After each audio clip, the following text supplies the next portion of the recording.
Australopithecines might have survived. What if they had? As I said earlier, we would have been confronted with a species of human-like beings, probably capable of a fair number of deep human characteristics and behaviors, but decidedly inferior in mentality. What would we have done? A whole variety of solutions suggest themselves, from genocide to slavery to zoos, the concentration camps, even to kindness. I don't know. But it would have been a very different world. Or what would we have done if the races were ancient and had developed substantial genetic separations that might have translated into true inequalities? We would have a world with very different moral dilemmas. Human equality is a contingent fact of history. I now move into the epilogue. So far I've been discussing generalities, but what really matters, is how the practice of science affects people, how it affects individual human lives. We only live once. We only get to go through this world once, so far as we know. And if our lives are thwarted, if our hopes are derailed, if our dreams are made impossible by a set of limitations imposed actually from without, but falsely identified as residing within us, then in a way that's the greatest tragedy that one can imagine. And millions, hundreds of millions of human lives have been so blighted by those assumptions of the impossibility of achievement due to innate and ineradicable inferiority, either of sex or of race. And that, to me, is one of the great tragedies of human history. So I want to end by emphasizing that point, that what really matters is how it affects people, individuals. So I want to end by telling you the story of two women who are separated by a world, by a century. One was a South African woman, the Hottentot Venus, who lived in the early 19th century. The other, an American, who lived 100 years later. Both were exploited in the name of the ideology of deep difference, an ideology invented to preserve social stability, or in the name of purifying a race. Let me then go back to the tale of the Hottentot Venus, and I must say something about her story to realize the extent of that exploitation. Why the Hottentot Venus? Why did she have that name? She was a house servant in South Africa. She was brought to Europe. She was exhibited, often in a cage, for several years in London and Paris from about 1810 to 1815. Why? What was this all about? Why her? And the answer arises from both aspects of her name, the Hottentot Venus. The Hottentot because she was considered fascinating as the lowest of the low, and therefore had a special fascination in the racist ordering. But she wasn't the Hottentot woman. She wasn't the Hottentot person. She was the Hottentot Venus. Why the Hottentot Venus? What was the sexual part of the theme that really explains that fascination? And that's where the true nature of the exploitation, I think, is most clearly seen. By the way, she had a name. Her name was Saki Bartman, but she was known as the Hottentot Venus. And as I said, Venus, the fascination was largely sexual due to two features of her anatomy, and that's why I show you this slide, because for all its ugliness, that's what's being shown here. First of all, Khoisan women accumulate large deposits of fat in their buttocks, a condition known as steatopygia, and clearly that's what this slide is largely showing. The English beefeater on the left, because it's a French lithograph, is saying, "Oh God, them quel roast beef," as he looks at the steatopygia of the Hottentot Venus. But that's not the center of the story, and to realize the full depth of the exploitation, you have to know a little bit more about the history of anthropology. And it's also in this slide. The slide is called Les Curieux en Extase, the curious in ecstasy, ou les cordons de souliers, or the shoelaces. Now, why the shoelaces?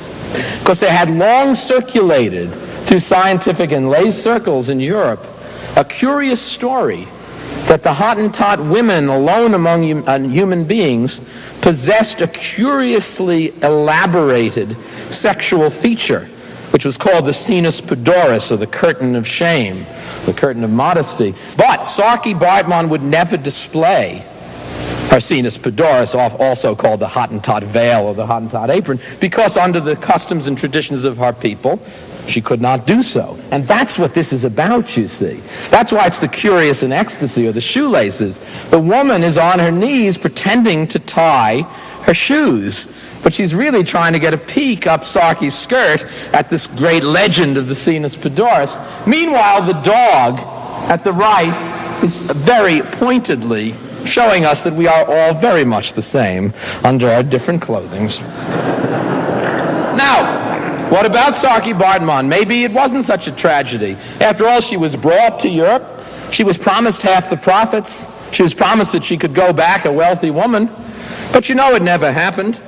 She was displayed once again, and over-displayed. She died in Europe, ended up on the dissecting table of Georges Cuvier, the greatest anatomist of Europe, where indeed Cuvier was able to establish that the sinus pudoris were the enlarged labia minora of the female genitalia. So that's the story of the Hottentot Venus. Lastly, the story of Doris Buck, an American, lived 100 years later than the Hottentot Venus. As you probably know, in the United States, in the 1920s, something like 30 states passed laws for forced eugenical sterilization of various people judged by the state to be mentally defective. Admittedly, these laws were rarely enforced, and there were not large numbers of eugenical sterilizations performed in America, although the laws were enforced strictly in the states of Virginia and California, and something on the order of, I think, 40 to 50,000 people were sterilized. However, the American laws became the model for the German forced sterilization laws, which were stringently enforced, and led to the sterilization of apparently 300,000 to 400,000 people in Germany, the forced involuntary sterilization, including people whose only crime was to be blind or deaf, in a manner judged to be heritable. The eugenical sterilization laws of America were upheld in a famous Supreme Court decision in 1927 called Buck versus Bell, written by the famous and aged Oliver Wendell Holmes, who wrote a chilling and famous line in his decision. He wrote, "3 generations of imbeciles are enough." What were the 3 generations of imbeciles of Holmes's famous remark? The case involved a woman named Carrie Buck. Carrie Buck was the illegitimate daughter of a woman named Emma Buck, and Carrie had herself just given birth to an illegitimate daughter named Vivian. We know very little about Emma, although it was claimed that she was mentally defective.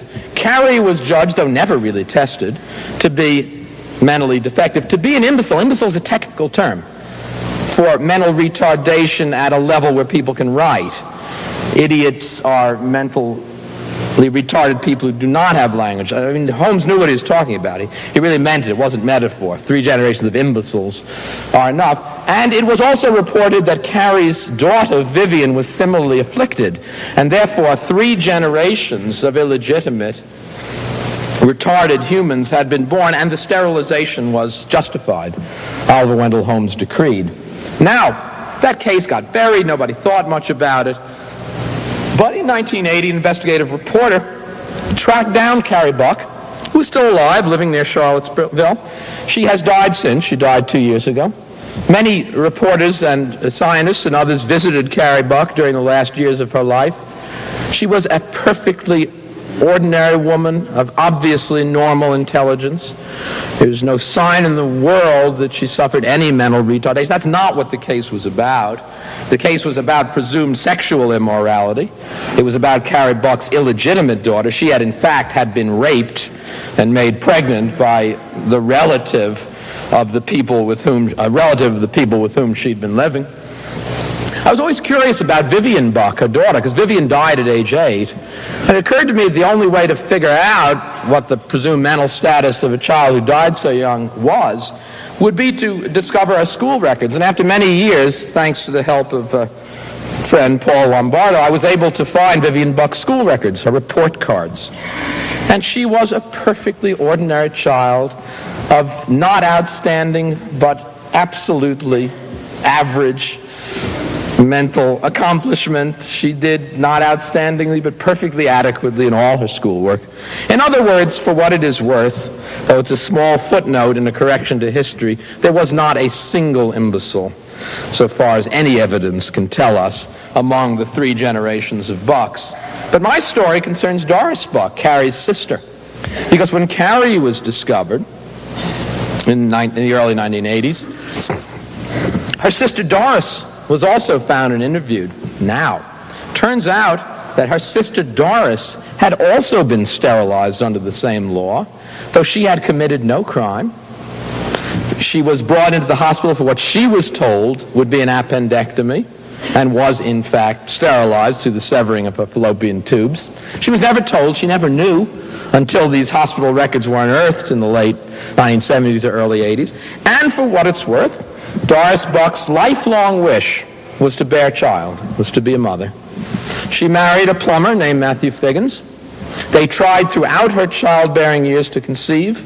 They visited doctors in various cities, hoping to find the cause of her infertility, but she didn't know her fallopian tubes had been severed. That's not discovered on routine examination. She never knew, for all those years, the cause of her lifelong sadness.